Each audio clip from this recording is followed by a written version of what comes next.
ഇവിടെയുള്ള ഫ്രണ്ട്സിനെ വന്ന് ഇങ്ങനെ കാണുവാൻ വേണ്ടി ദൈവം ഒരവസരം നൽകിയതിന് ഞാൻ ദൈവത്തെ സ്തുതിക്കുന്നു.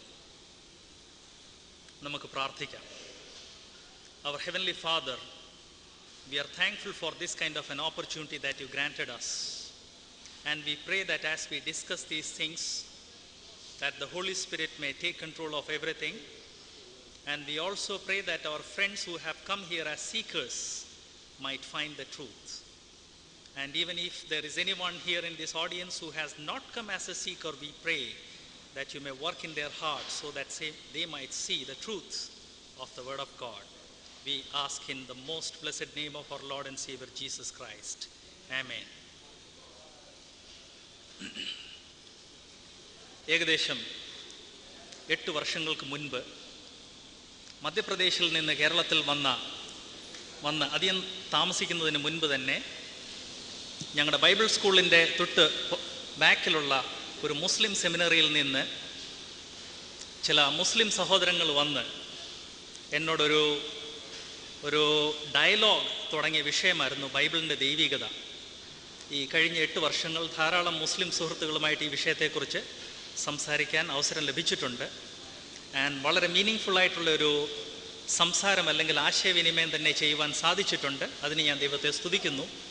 ഇന്ന് ഈ ആഫ്റ്റർനൂണിലുള്ള ഈ സംസാരം അതുപോലെ തന്നെ എൻ്റെ സഹോദരന്മാർക്ക് വളരെ എൻലൈറ്റനിങ് ആയിരിക്കുമെന്ന് ഞാൻ പ്രതീക്ഷിക്കുന്നു. ബൈബിളിൻ്റെ ദൈവികതയെ ധാരാളം ആളുകൾ ചോദ്യം ചെയ്തിട്ടുണ്ട്. ഇത് പുതിയ വിഷയമൊന്നുമല്ല. അതിന് കാരണമുണ്ട്. മനുഷ്യൻ പാപിയാണെന്നും പാപിയായ ഈ മനുഷ്യൻ സ്വന്തം കർമ്മത്തിൽ കൂടെ രക്ഷപ്പെടാൻ സാധിക്കത്തില്ലെന്നും പാപിയായ ഈ മനുഷ്യന് രക്ഷ നൽകുവാൻ വേണ്ടി കർത്താവായ യേശു ക്രിസ്തു ഈ ലോകത്തിൽ വന്ന് ക്രൂശിൽ മനുഷ്യന് വേണ്ടി തൻ്റെ ജീവനെ ബലിയായിട്ട് അർപ്പിച്ചെന്നുമുള്ള വസ്തുത ബൈബിൾ മാത്രമേ പറയുന്നുള്ളൂ. അത് സ്വീകരിക്കുക എന്നുള്ളത് മനുഷ്യ മനസ്സുകൾക്കോ മനുഷ്യ ബുദ്ധികൾക്കോ അത്ര എളുപ്പമല്ല. യുക്തിവാദികൾക്കും വളരെ വിഷമമാണ്.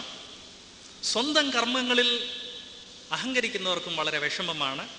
സ്വന്തം കർമ്മത്തിൽ കൂടെ രക്ഷ പ്രാപിക്കുവാൻ വേണ്ടി ആഗ്രഹിക്കുന്നവർക്കും ഈ കാര്യങ്ങൾ സ്വീകരിക്കാൻ വളരെ വിഷമമാണ്. അതുകൊണ്ട് കഴിഞ്ഞ 2000 വർഷങ്ങൾ ബൈബിളിൻ്റെ ദൈവികതയെ ധാരാളം ആളുകൾ അറ്റാക്ക് ചെയ്തിട്ടുണ്ട്. ക്രിസ്ത്യൻ കമ്മ്യൂണിറ്റി ഈ അറ്റാക്സിനെ ഒന്നും ഒരിക്കലും റിജക്റ്റ് ചെയ്തിട്ടില്ല, ഭയന്നിട്ടില്ല. നേരെ മറിച്ച് ഇതിന് യുക്തമായ ഒരു മറുപടി അല്ലെങ്കിൽ യുക്തിയുക്തമായ ഒരു മറുപടി കൊടുക്കണമല്ലോ എന്നുള്ളത് മനസ്സിലാക്കി ധാരാളം പ്രസ്ഥാനങ്ങൾ തുടങ്ങിയിട്ടുണ്ട്. സ്പെഷ്യലി കഴിഞ്ഞ 200 വർഷങ്ങൾ ഇങ്ങനെ ഈ ചോദ്യങ്ങൾക്ക് മറുപടി കൊടുക്കുന്ന ഒരു ഗോൾഡൻ ഏജ് ആയിരുന്നു. കഴിഞ്ഞ 50 വർഷങ്ങളിൽ ഓൾ ഓവർ ദ വേൾഡ് ഏകദേശം 400ഓളം ഓർഗനൈസേഷൻസ് ഇങ്ങനെയുള്ള ചോദ്യങ്ങൾക്ക് മറുപടി കൊടുക്കുവാൻ വേണ്ടി ഡെവലപ്പ് ചെയ്തിട്ടുണ്ട്. എന്ന് മാത്രമല്ല, ഇവർ 100 കണക്കിന് മാഗസീൻസ് പബ്ലിഷ് ചെയ്യുന്നുണ്ട്, ഡസൻ കണക്കിന് ടെക്നിക്കൽ ജേർണൽസ് പബ്ലിഷ് ചെയ്യുന്നുണ്ട്. ഈ വിഷയങ്ങളെക്കുറിച്ച് വളരെ എലിമെൻ്ററി ആയിട്ടുള്ള ലിറ്ററേച്ചർ മാത്രം കണ്ടിട്ടുള്ളവർക്ക് ചിലപ്പോൾ ഈ കാര്യം അറിയത്തില്ലായിരിക്കും.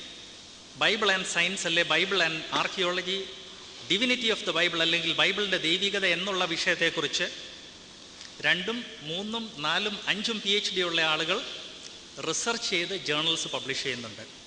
അതിലൊരു റിസർച്ച് പേപ്പർ പബ്ലിഷ് ചെയ്ത് കിട്ടണമെങ്കിൽ ഒരു സയൻറ്റിഫിക് റിസർച്ച് പേപ്പറിൽ ഏത് സ്റ്റാൻഡേർഡിൽ എഴുതണം, അതിനേക്കാൾ ഹയർ സ്റ്റാൻഡേർഡിൽ പേപ്പർ പബ്ലിഷ് ചെയ്തേ പറ്റൂ.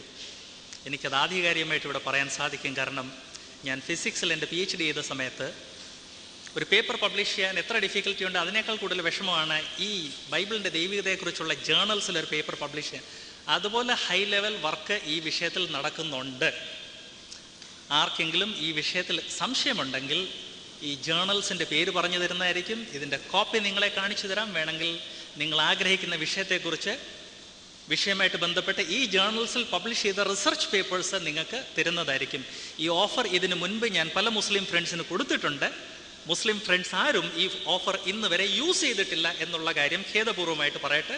എന്നാൽ ഇന്നത്തെ ഓഡിയൻസിലെങ്കിലും ചിലർ മുന്നോട്ട് വന്ന് ബൈബിളിനെ കുറിച്ച് അവർ ചോദിക്കുന്ന ചോദ്യങ്ങൾക്ക് ഞാൻ ഇന്ന ജേർണലിൽ ഇന്ന പേപ്പറിൽ മറുപടി ഉണ്ടെന്ന് പറയുമ്പോൾ അറ്റ്ലീസ്റ്റ് ഒരു പ്രാവശ്യമെങ്കിലും എന്നെ ഒന്ന് കോൺടാക്ട് ചെയ്ത് ആ റിസർച്ച് പേപ്പറിൻ്റെ ഒരു കോപ്പി ഒന്ന് റിസീവ് ചെയ്തൊന്ന് വായിക്കാൻ ശ്രമിക്കണമെന്ന് ഞാൻ റിക്വസ്റ്റ് ചെയ്യുന്നു.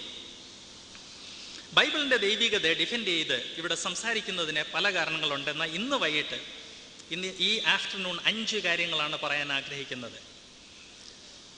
മനുഷ്യൻ്റെ ബുദ്ധിക്ക് അതീതമായ ഒരു ബുദ്ധി സർവജ്ഞാനിയായ ഒരു വ്യക്തിയാണ് ഈ പുസ്തകം ഇങ്ങനെ മനുഷ്യർക്ക് കൊടുത്തിരിക്കുന്നത്, അല്ലെങ്കിൽ ബൈബിൾ അവതീർണമായ ഒരു ഗ്രന്ഥമാണെന്നുള്ളത്, അല്ലെങ്കിൽ ഡിവൈൻലി ഇൻസ്പയർഡ് ആയിട്ടുള്ളൊരു